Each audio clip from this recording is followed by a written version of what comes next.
Perón y Mao tenían una relación política. Ellos eran, vamos a decir, los líderes del tercer mundo, Mao, Perón y Nasser. Los presidentes de Argentina y de China, Mao y Perón, no se conocieron personalmente, pero tuvieron una coetaneidad muy importante. Prácticamente nacieron en la misma época, murieron en la misma época, gobernaron más o menos sus respectivos países en la misma época. Era una relación de consultas, era una relación de que tenían las mismas ideas y bregaban por una igualdad en el mundo, decían ni tantos ricos ni tantos pobres.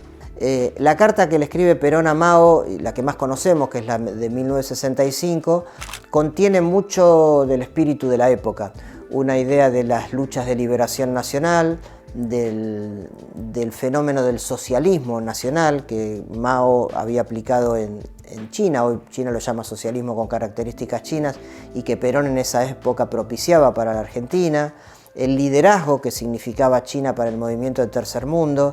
Lo llama gran maestro o maestro revolucionario, algo así, Perón a Mao. Es decir, profesaba mucha admiración por el liderazgo y la conducción que había ejercido Mao en el proceso revolucionario, siempre teniendo en cuenta el interés nacional y la soberanía china. Eso era un poco lo que más admiraba Perón en la figura de Mao Zedong. Bueno, Perón siempre pensó que China era un país que, de acuerdo a la cantidad de habitantes que tenía y de acuerdo a todo lo que vivió ese pueblo en tantos años, podía llegar a ser una gran potencia, y no se equivocó.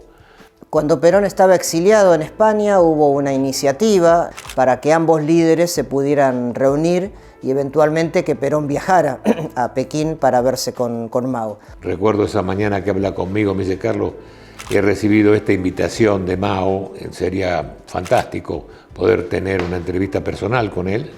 Hubo varios dirigentes peronistas que estaban alrededor de Perón, que gestionaron ese encuentro. Uno de ellos fue el empresario Carlos Spadone, pero no fue el único. En 1972 se iba a tener la reunión con los enviados de Mao y discutieron un poco cuál podría ser el tiempo que Perón fuera y cómo y dónde, ¿no es cierto? Cuando se da esta invitación de China, del gobierno de China a Perón para que viaje, él estaba a poco tiempo ya de regresar a la Argentina, y entonces él prefirió enviar a una delegación de su más estricta confianza a visitar a la República Popular China. Por eso elige a su propia esposa, elige a quien era su secretario privado, que era López Rega, y elige también a Gloria Videgain como hija de un gobernador muy importante de Argentina, de la provincia de Buenos Aires, que representaba un sector que era la tendencia revolucionaria del peronismo en esa época, muy importante. Las similitudes que hay con Mao y con Perón es que Mao logró encauzar a ese pueblo que tanto sufrió, que fue invadido tantas veces, un pueblo que nunca invadió a nadie. China nunca, siempre se defendió de las invasiones que siempre tuvieron a lo largo de la historia, ¿no es cierto? Ya en los 70, con una relación diplomática oficializada, eso sirvió como para empezar a tejer una relación muy fuerte, no solo entre ambos países, sino entre el peronismo y el Partido Comunista de China. Y me perdí la foto de Mao-Perón, que hubiese sido una fotografía muy importante para mí.